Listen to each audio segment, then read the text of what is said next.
Good morning. Another day, another vlog. Another day here sa Taiwan. Nandito kami ngayon for another adventure. And today, pupunta kami sa activity na inavail namin sa Klook. Malapit kasi yung accommodation namin dito, no? So mag-check daw muna sila.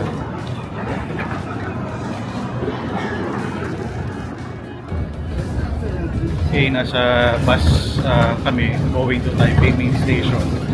Kasi updated naman yung Google Maps. Ano lang, malapit lang from doon sa accommodation namin. A few walk and then bus. Tapos ang baksak naman daw ay Taipei Main Station. Hopefully tama, no? So ito yung unang bus namin for today. Ito na pala. Ito na. So nagkaroon ng panic moment sa train kasi hindi lang pala one station, hindi lang pala two stations, dalawa na. Late lang nag-update sa Google Map. Yan, so nandito na kami sa Taipei Main Station. So itong itsura ng Taipei Main Station. Wow. Okay, so we finally arrived.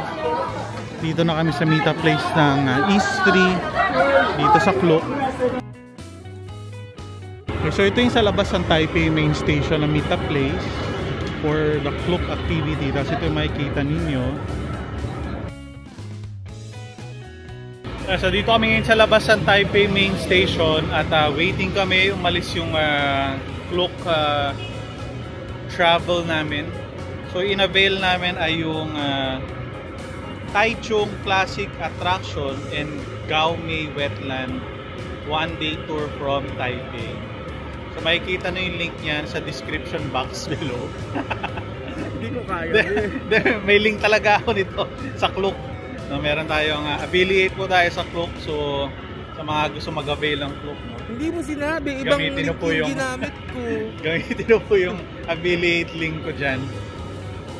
So ang call time ay 8:45, may 1 minute na lang bago kami pumunta. Although nakapag-register na kami kay kuya na naka-yellow.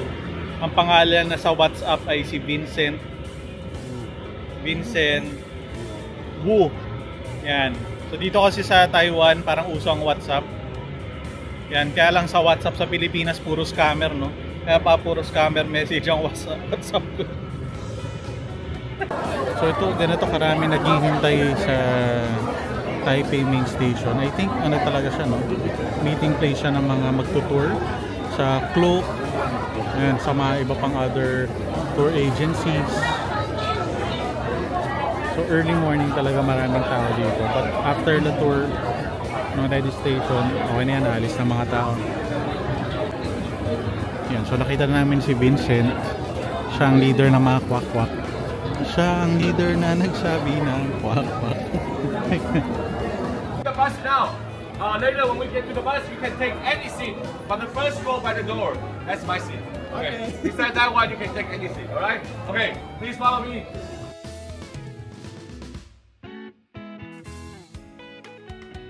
Good morning, everyone. Morning! Morning. My name is Vincent. I will be your tour guide today. So, in today's journey, if you have any question, if you need any assistance, don't be shy to ask me, okay? Let me be your best friend, at least today. Okay.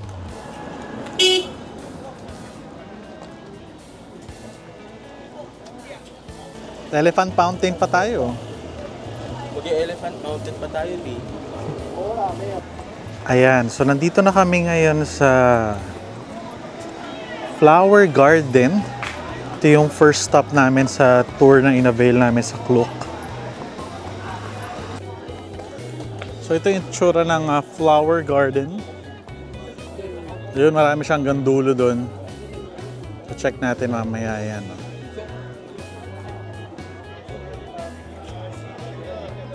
In the meantime, photo muna.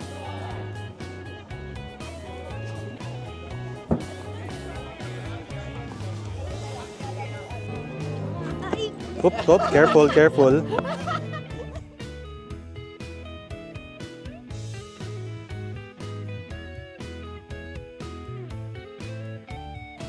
Ayan, photobomb tayo ng mga spot. Marami pa pala, meron pa rin pala doon sa area na yon. So I guess ito yung pinakadulong spot, pinakadulong area dito sa flower garden. Kasi hindi pa masyado kita yung iba. Hindi pa ganun kayabong. But ito,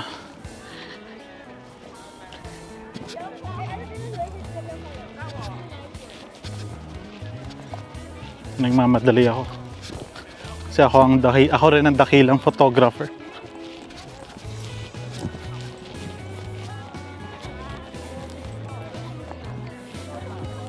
So it's time for our favorite.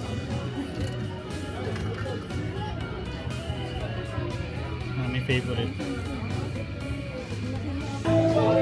Finally, after our second day, makakakain na kami ng Fanta.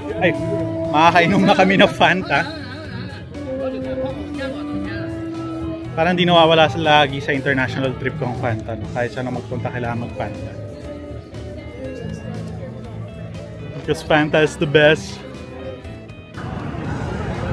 Okay, let the adventure begins. Dito kami sa Miyahara ngayon.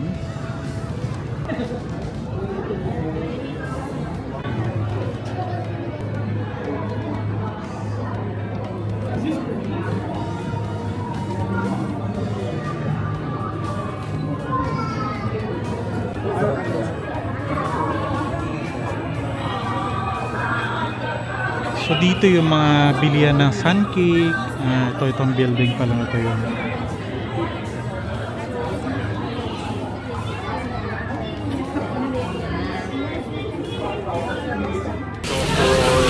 That one, that is same one. That is the same.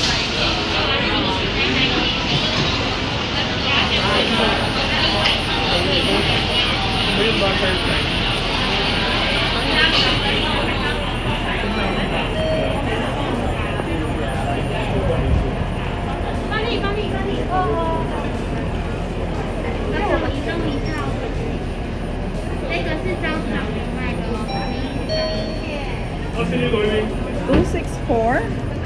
You can do please. 2 toppings.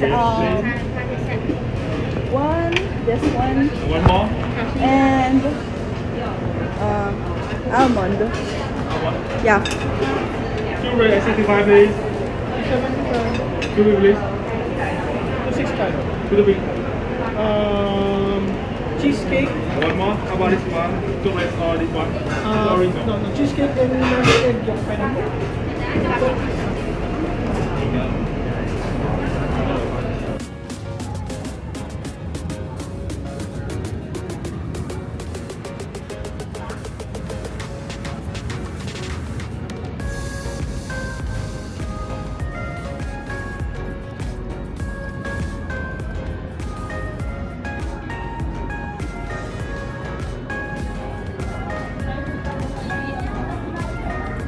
Okay, so this is the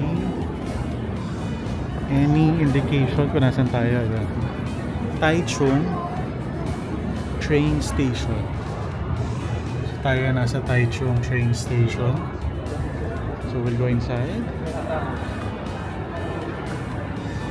Ito siya.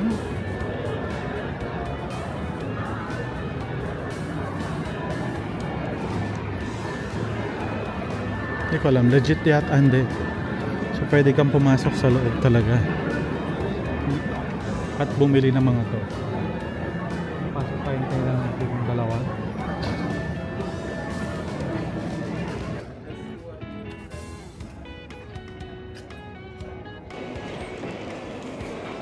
So we can check the place, what's inside.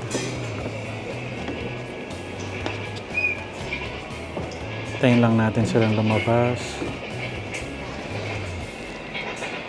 So ito yung inside ng train.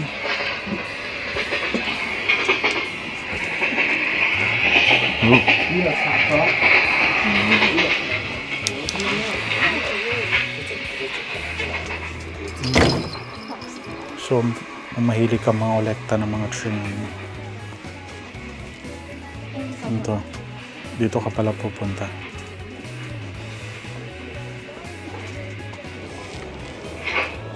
Bibili lang po. Talaga? Souvenir? Yes po. May araw na. Wala, ang cute nito. Ano nga, ang cute na 75 lang. Platform. Ito naman puro history ng... Uy, medyas. Ito ata nabili na mo. Okay. We'll meet at the 3 o'clock. Okay. Village is here. Here. Okay. Here is the toilet. We are here sa Rainbow Village. Yan. Papasok kami sa Rainbow Village. So ito ang Rainbow Village. Nalaman natin kung ano itsura.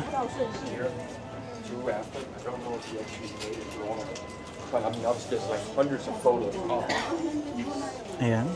So marami pala siyang ganito. So Rainbow Village ay check natin dito sa side na to.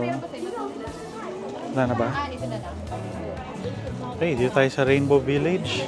So ito yung other part ng Rainbow Village. So medyo crowded kasi nga weekend. Pero even the floor may kulay talaga.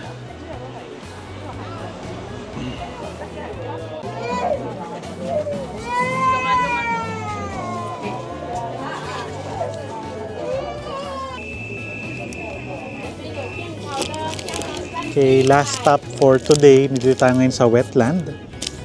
So dito tayo magsa-sunset. So nandito yung mga windmills, no? Pero bago tayo maglakad doon, maaga dumating yung bus, so kain muna tayo. Order ako ng corn na may sobrang daming, naamoy ko na manghang. Yung mga seasoning, no? Dito lang to sa may tapat lang ng parking lot. So dito kami magsa-sunset. Yun, sa dulo dun. Sino to? Ano to? Balyena?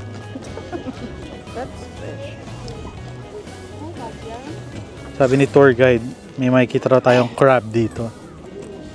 Na malaki. Okay, so dito rin sa wetland, makikita to mga windmills na to. Na sources of energy dito sa Taiwan. Bukod sa wind, meron din silang water energy, tsaka fire.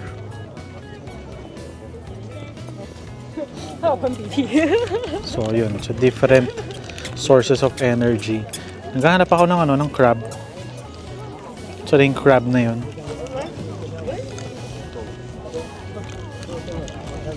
Piling ko yung mga otang nakaupo na to, yung mga naghahanap ng crab.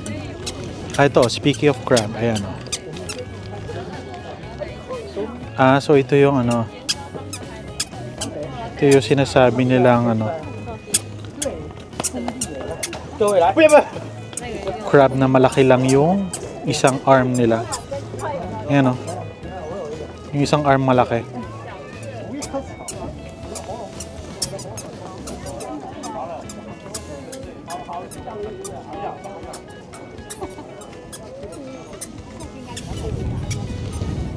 So yun yung isang arm malaki.